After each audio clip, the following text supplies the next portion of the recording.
últimos 10 anos, a gente vem trabalhando com startups como empreendedor, como fundador, como investidor, como advisor.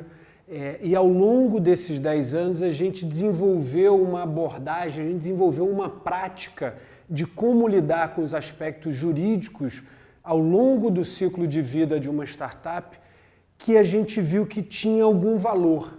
Quando a gente vivenciou um caso de uma startup no qual a gente adotou essa abordagem, no qual eu tive a oportunidade, como fundador, levar a startup em 5 anos de uma pesquisa pura na universidade até uma startup que atendia 35% do mercado de e-commerce brasileiro, a gente viu que tinha um método ali, a forma como a gente estava lidando, tratando, organizando os aspectos jurídicos da startup, tinha uma boa prática, tinha algo ali, a gente tinha desenvolvido, tinha criado algo interessante.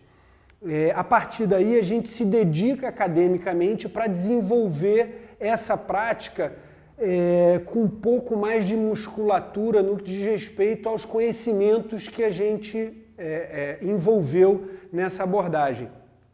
Surge aí o livro, que é o livro que a gente está lançando, que é resultado de 2 anos de pesquisa na Universidade de Harvard e de um mestrado na FGV Direito no Rio de Janeiro. Esse foi o objetivo e é sobre isso que a gente vai falar aqui hoje, é isso que a gente apresenta aqui, que é o livro. Então, em poucas palavras, em poucos minutos, a gente vai mostrar para vocês o que é o livro Startup Law, em português, Startup Tropical. O contexto no qual o livro se insere é o contexto da economia do conhecimento. Fazendo uma perspectiva histórica, você tem lá a manufatura, a indústria e hoje a gente está na era da economia do conhecimento, de altíssimo valor agregado, intensiva em conhecimento. É nesse contexto que o livro, que a pesquisa, que o método se insere. A partir daí, a gente faz uma análise do ciclo de vida da startup. Por quê? Porque no âmbito da economia do conhecimento, é a startup o nosso personagem principal. É a startup que tem a nossa atenção, o nosso foco, e é a partir do ciclo de vida da startup digital, computacional, de software, online, que a gente desdobra o nosso pensamento. É a partir do ciclo de vida da startup, algo já mapeado, algo que a gente fez muito poucas contribuições, mas que a gente parte desse lugar para fazer a nossa maior contribuição, que é o mapeamento, a estratégia e o índice.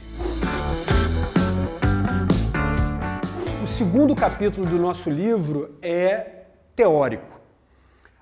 A gente foi a fundo nas características essenciais de uma startup. O que faz de uma startup do ponto de vista teórico?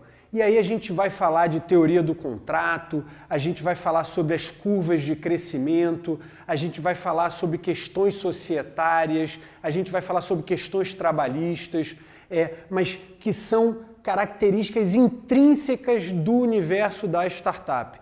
Por exemplo, crescer muito e rápido, ou fechar. Então, antigamente, o legislador, quando pensava a regulação para as empresas, ele pensava nas empresas familiares. Até hoje, no mundo, a imensa maior parte das empresas são familiares. E aí tem uma dinâmica própria. Você cria uma empresa, os fundadores criam uma empresa para servir a 8ª, a 10ª geração da família. Ou então você pensa a empresa para ser uma grande corporação mundial nesse contexto de globalização. Hoje a gente pensa a empresa como uma startup também, que ou cresce muito e rápido ou fecha. Um organismo que precisa, mesmo quando muito pequenininho, ter uma sofisticação que não é de uma MEI, de uma Eireli, não é de uma micro pequena empresa.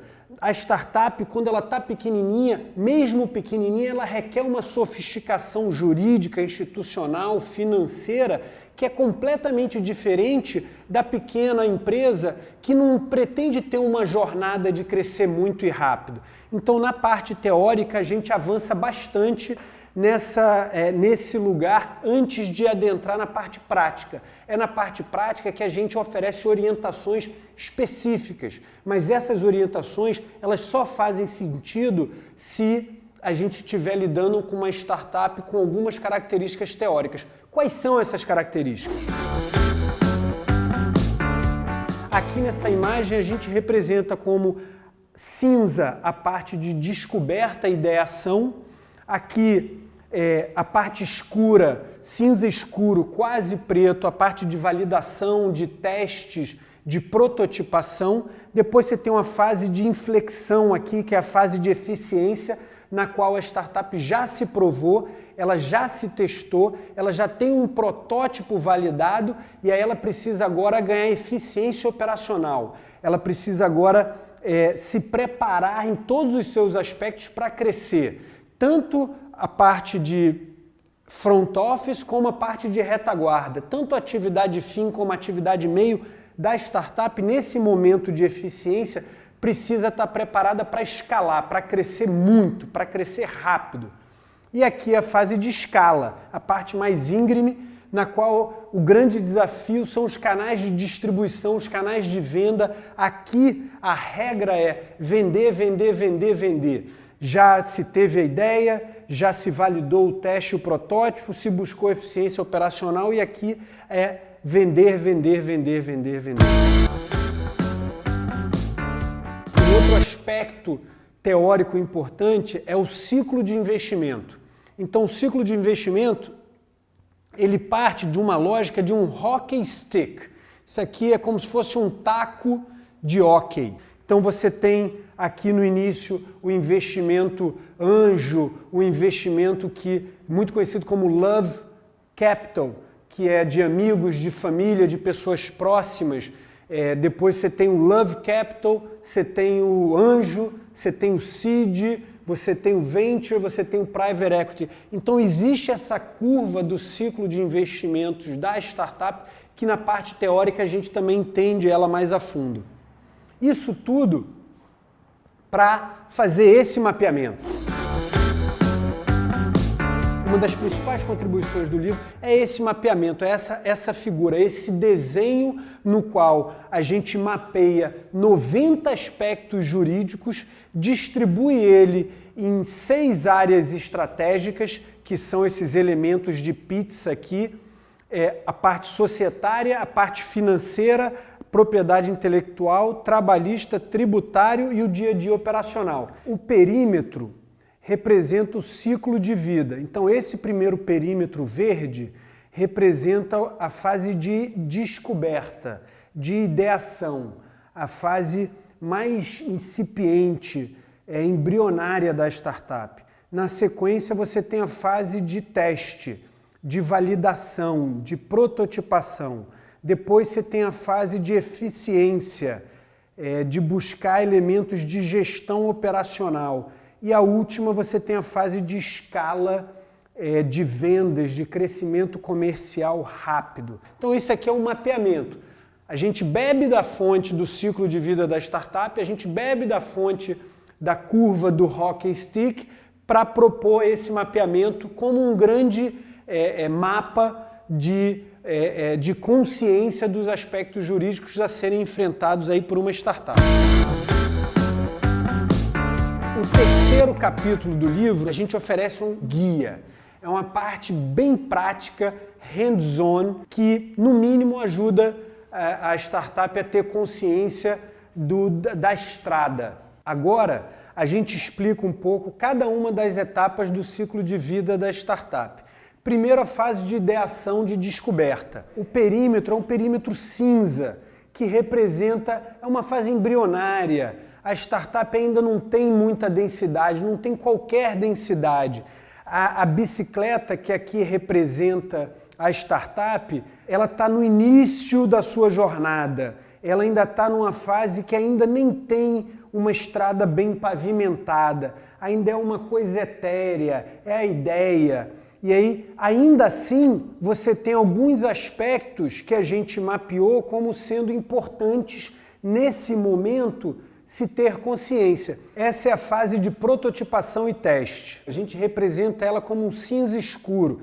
Ela é uma fase suja de teste, de idas e vindas, de validações, de protótipo, de muita tentativa e erro. A startup aqui, no caso, representada pela bicicleta, ela já está um pouco mais à frente na jornada, mas ainda assim ela não está com uma estrada pavimentada. Ela ainda tem que se provar e muito.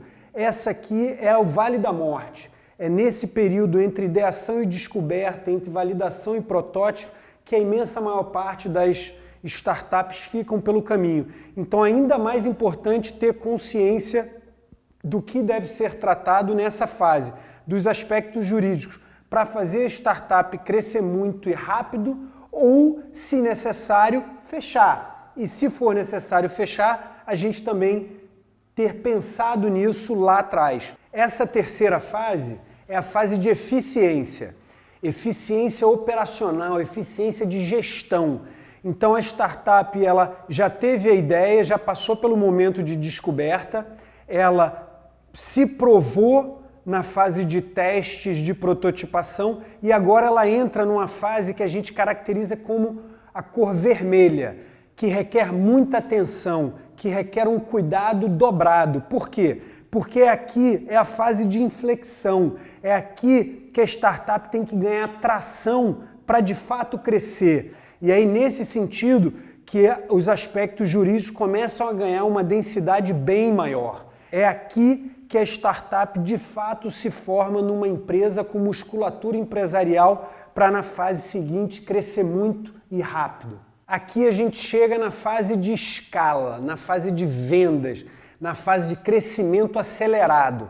Aqui é a hora de vender, vender, vender. Por isso a gente colocou a cor verde. O verde representa que ela está pronta para o crescimento, que ela está pronta para escalar.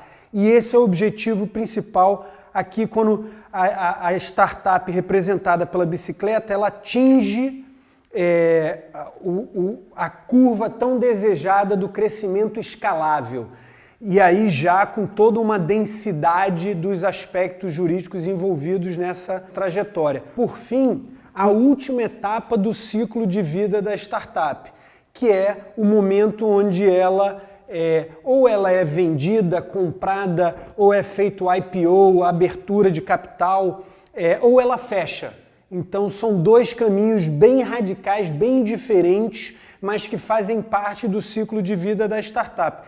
Então, dentro dessa evolução, a gente pensou a startup desde o início para que, se ela precisar fechar, a gente não tenha maiores transtornos, maiores problemas. E se ela se provou, se ela validou, se ela tem eficiência, que ela possa gerar muita riqueza para todos os envolvidos, seja através da abertura de capital, seja através de uma operação de fusão e aquisição.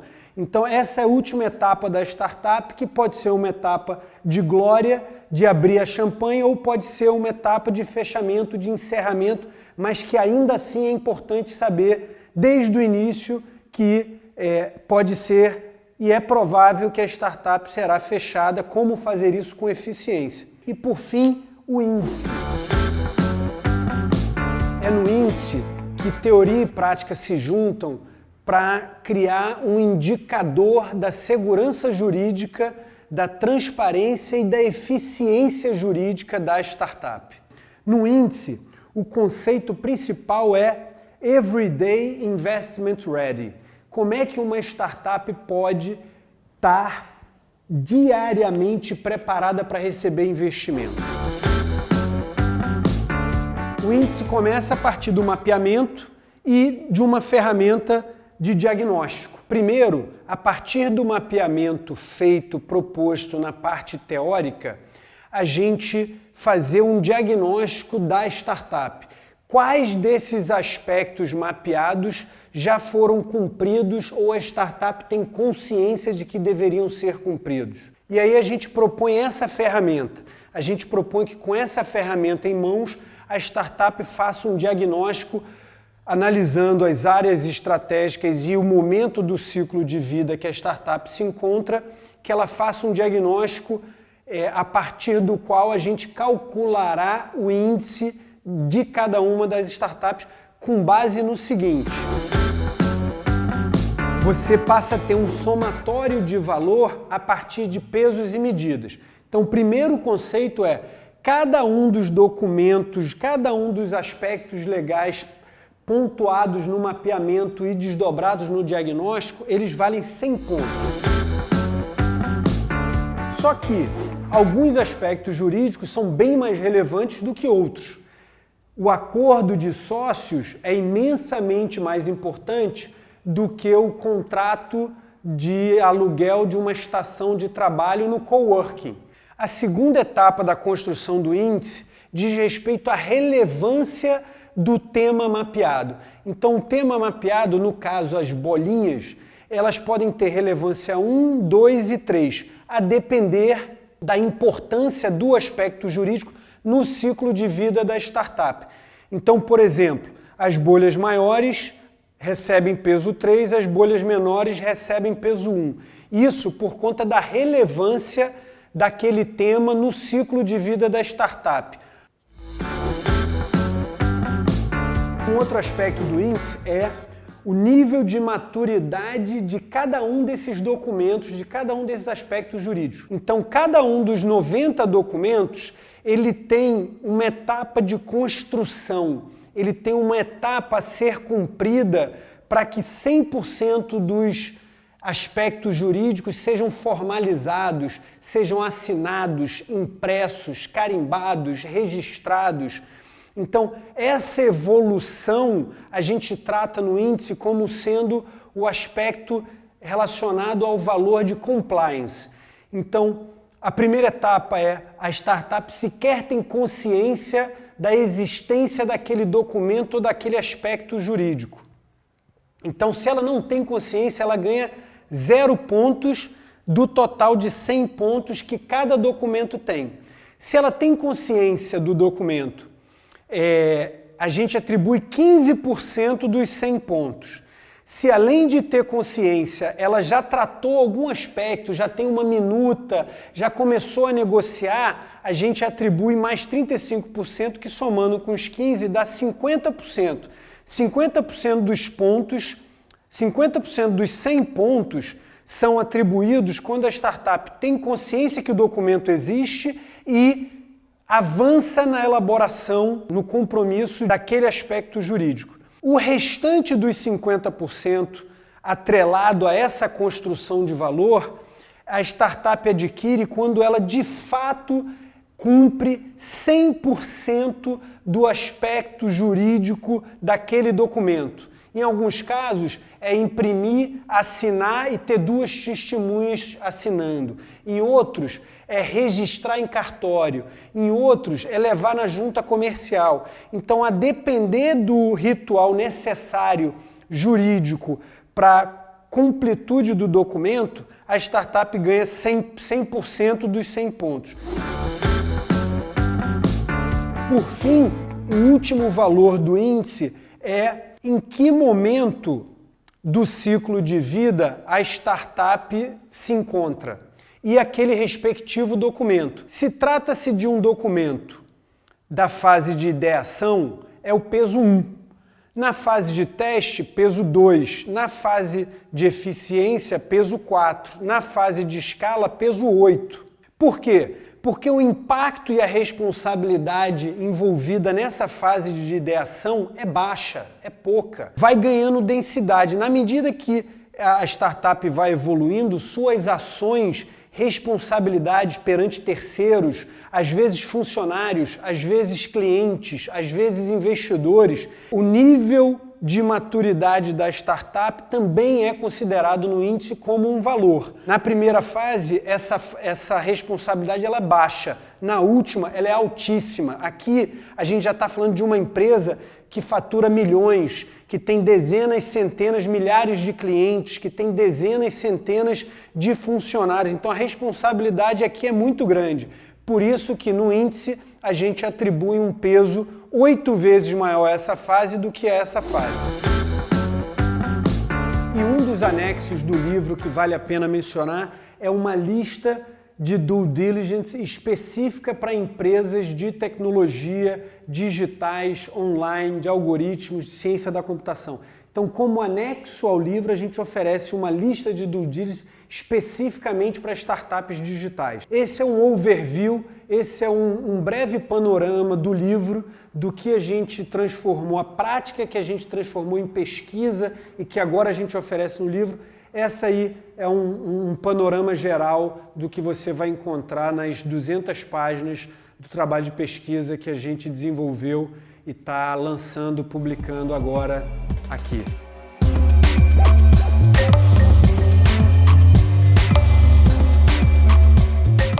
Evite que a sua startup perca ou diminua de valor por questões jurídicas. Adote o nosso método Startup Tropical, Everyday Investment Ready.